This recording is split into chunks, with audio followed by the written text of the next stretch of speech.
Alright. I think that live service games have a content problem. That's a crazy take, I know, but hear me out a little bit as I explain what I mean, because it might not be what you're expecting. Also, quick warning, this is going to be live service focused on gacha games, so yeah. Anyway, to start off with some examples, we've all heard people whine and complain about the lack of Genshin endgame or having no repeatable content to play in their own time and stuff like that. But something that I don't think gets mentioned enough is how the content that we do get is paced and released to us. To explain what got me thinking about this, let me give you a rundown of Genshin's 4.x patch cycle. From 4.0 to 4.2, we had the main Fontaine story, and we had subsequent exploration that came with it. In 4.3, we had the character Navia. In 4.4, we had Lantern Rite and the exploration of Chen Yu Vale. In 4.5, we had Chiori. In 4.6, we had a new weekly boss and the exploration of Remuria. In 4.7, we had Clorinde.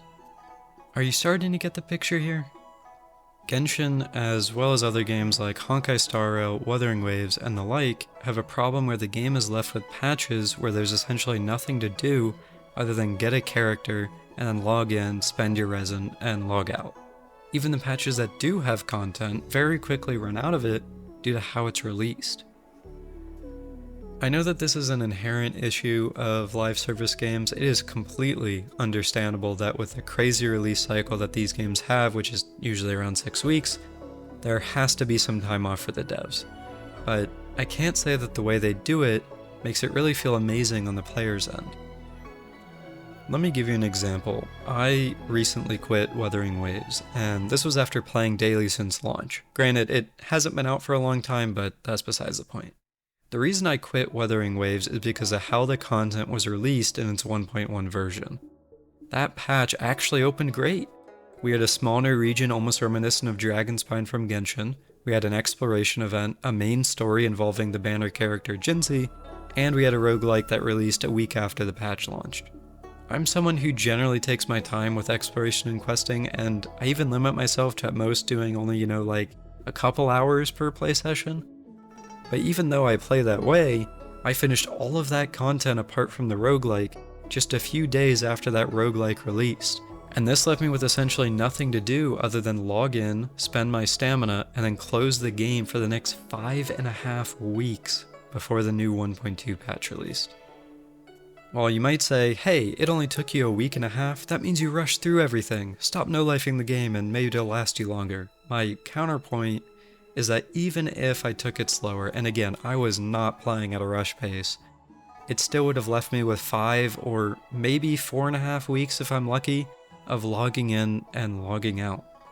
This also isn't exclusive to Wuthering Waves, by the way. As I mentioned above, Genshin is guilty of this as well with how their patches are sometimes solely focused on a character, and I think it's actually worse in non-exploration based games like Honkai Star Rail, where in the last 2.3 patch, after we completed the main story to wrap up Penacony, there again wasn't much to do in their update apart from the roguelike mode. This might be a crazy take, but the reason I'm bringing all this up is because I feel that I would much prefer if these games had content that was spaced out evenly throughout a patch, rather than being shoved out to be immediately available as soon as the patch releases. I really do have to say again that it does not feel amazing on the player's end when everything is completable early on, and then we don't have anything to look forward to other than the next patch, rather than what we currently have that's released. To continue using the Wuthering Waves example, I'd love it if that during that 1.1 patch they threw us into the exploration and questing like they did, but the exploration event that they released that made us come back through was released later. This would give us a reason to come back to the area again that we'd essentially already finished, as it had different things like combat, taking photos, and doing time trials throughout the area to do. For me personally, this is why I remember Dragonspine and Genshin so fondly, as we not only had its initial release and patch in 1.2, but we even came back later in version 2.3. It's kind of like how when you're studying for something, you should always be writing down what you're hearing to affirm that you actually remember it. The way it is now, and the pace that these games release content at, really makes it harder for me to stay consistently invested in the content itself. When I'm not actively participating in these games beyond logging in and logging out, I feel that it's really easy to lose interest in the new exciting thing that might be upcoming in a future patch. I'd also say it makes it more difficult to remember what's actually been going on in the game when you come back, so that you can get in the mindset of exploring, or story reading, or whatever. I feel that this leaves the player in a really weird spot, which is what I meant when I said that it doesn't feel great for them. The player is left figuring out what to do in all that downtime on their own, because the games don't really push them in any direction to do things. When I talk with my friends, this is something that always comes up in discussions. They're asking, like, what do I do right now? Or saying, I'm not really sure what to do right now. Some even ask, like, what have you been doing so I can copy it? These are players that actively want to be playing the game, but are left with just burning their stamina or assigning themselves arbitrary tasks like increasing friendship in Genshin or leveling every character that they might not even use. I've mentioned it a few times, but I really do think all this comes down to is pacing. If things were more spread out and the player always felt like they had something to do, then I don't really think this would even be a point of contention.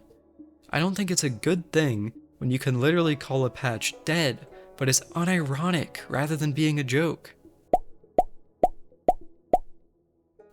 I alluded to this before, but I guess this is a thing because these games make the characters the content. A great example that's currently ongoing is Wuthering Waves' new 1.2 patch, where they're giving out a free 5-star character. That sounds great, it is insane that you're getting a free character, but then you realize that he's not even being given out until the second half of the patch, and in the meantime you have an event, I guess? That's not even including that this is coming off the 4.5 to 5.5 weeks of just doing nothing. Genshin works the same, like I mentioned before with its 4.3, 5, and 7 patches. Yet another example is the current 1.1 ZZZ patch, where the story chapter is short and heavily focused on their version of the police force to sell King Yi and Jane Doe. All this really does is leave people who don't get those characters in those patches without anything to do but log in, spend their stamina on their already existing character lineup, and then log off. I get it, honestly, these companies aren't really here for the benefit of making fun content for the players to play through. They're here to make money from the players by producing content that the players can use those characters in. I guess my problem is that sometimes it's skewed too heavily towards that money-making side without really thinking about how it feels to actually experience it on the other end. While I do realize why it's happening, unfortunately, that's all it is, realization. The most that I can really do is hope that in the future the content release schedule for these games improves, so that we're not left essentially waiting around for that next patch. And realistically, I don't expect it to, as companies like Hoyoverse are essentially tailoring their 3 main games around each of their respective patch cycles. But you know what? Here's to hoping. Anyway, thanks for listening to my rant. I have to say before I end the video, I appreciate the support on the first video I released, and if you haven't already, maybe give my second video a chance too.